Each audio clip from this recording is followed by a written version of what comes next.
संतपति, आदरणीय संत समाज,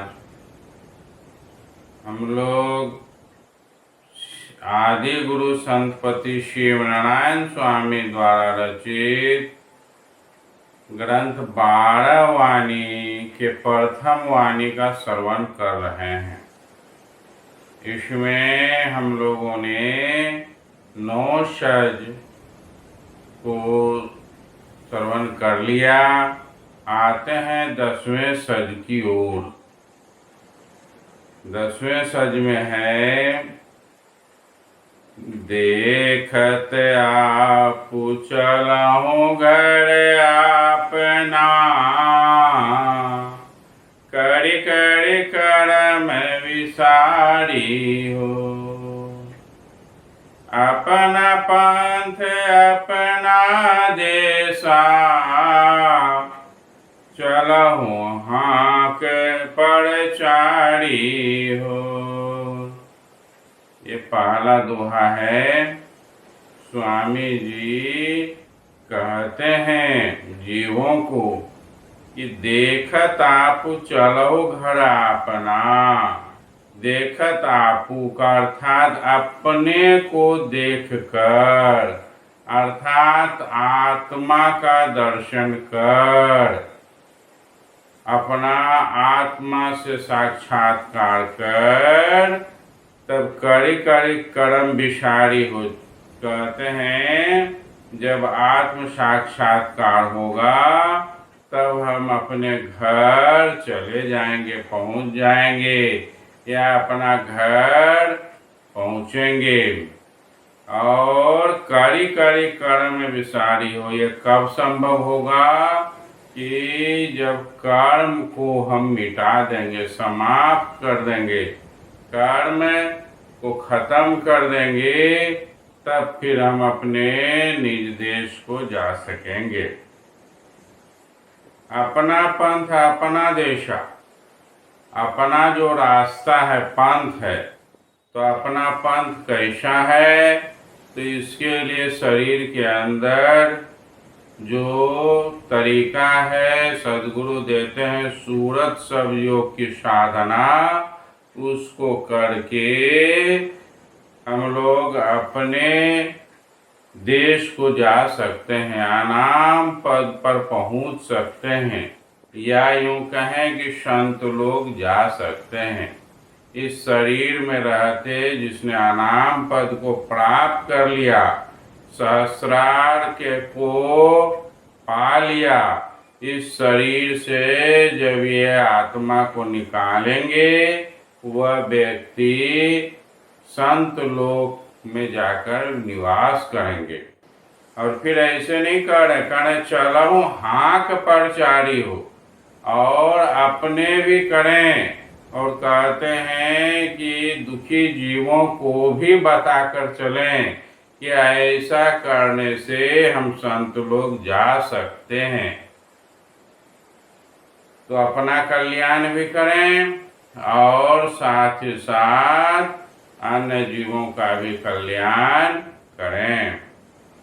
दूसरे दोहा में है, जब पहुँचते तब संत कहावत, रहे घर पुरवैया हो।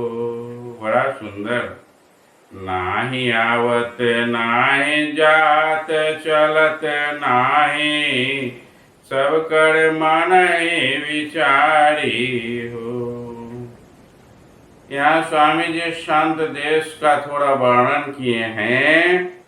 कहते हैं जब पहुंचत सब तब संत कहावत, जब हम संत लोग पहुंच जाएंगे तब संत कहलाएंगे।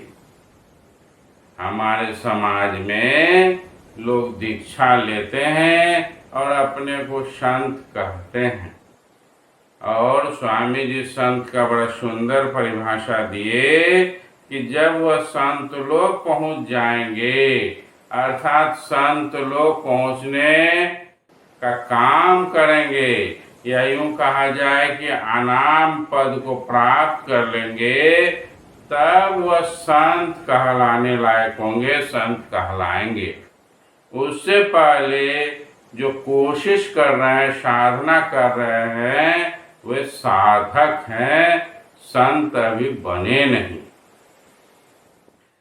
रहे घर आप रहवैया हो, वह संत लोग जाकर अपने घर में खूब अच्छे से रहते हैं, घर वाला होते हैं, संत लोग उसका घर है। नहीं आवत नहीं जात चलते नाही, वहां से फिर उसको आना जाना नहीं रहता है, वह स्वतंत्र आत्मा हो जाती है, उसको कहीं आना जाना नहीं है। वह स्वतंत्रता पूर्वक अपने मर्जी से अपना जीवन जीते हैं। मन ही विचारी हो, और सभी को ये विचार करना चाहिए। तीसरे दोहे में है, तब छूटे वाद विवाद जगत का, आवागमन संसारी हो। बसत आपु सब ऊपर, मोह भरम सब टारी हो। ये जो संसार का वाद विवाद है, बहुत सारा प्रश्न है जीवों के मन में, भगवान है कि नहीं है, ये सही में यह सब हो रहा है, ये सत्य है असत्य है, क्या सत्संग से लाभ है, क्या भगवान है कि नहीं है। इस तरह का अनेकों प्रश्न लोगों के मन में है। जब हम संत लोग पहुंच जाते हैं तो फिर यह सारा वाद विवाद अपने आप खत्म हो जाता है। हम सारी बातों की जानकारी हमें हो जाती है, और वह आवागमन के चक्र से भी छूट जाता है। बैसत आप सब ऊपर, मोह भरम सब टारी हो, और वह सभी के ऊपर जाकर बैठ जाता है, अर्थात ऊंचा सिंहासन उसको प्राप्त होता है, और सारे तरह का भ्रम जो अब तक था वो समाप्त हो जाता है। अनंत सखी पूरक होय अपने, पल पल चलत धमारी हो। शिव नारायण लेत सकल रस, तजी सब आस परारी हो। अनंत सखी अर्थात वो शांत लोक में अनंत सखी जो मुक्त आत्माएं हैं, हमारी तरह जो मुक्त आत्माएं वहाँ पहुँची हैं पहले से, वह आत्मा का सखी हो गया, तो वह अनंत सखियों के साथ खूब मौज मस्ती में रहते हैं। और शिवनारायण स्वामी कहते हैं कि दूसरे के आस को छोड़कर, दूसरे की आशा को छोड़कर सब अपना कल्याण करने के बारे में सोचें। बहुत ही सुंदर दोहों से संत लोग की भी चर्चा की गई है, और संत लोग पहुँचने के लिए हमें आंतरिक साधना करनी होगी। आंतरिक साधना में त्रिकुटी पर ध्यान लगाकर आगे की ओर बढ़ते हुए अनाम पद तक पहुंचना होगा। इसलिए आदरणीय संत समाज शिवनारायण स्वामी की बातों को समझकर सत्य मार्ग पर चलने का प्रयास करें। आज इतना ही कहकर अपनी वाणी को विराम देता हूँ। जय गुरु संत।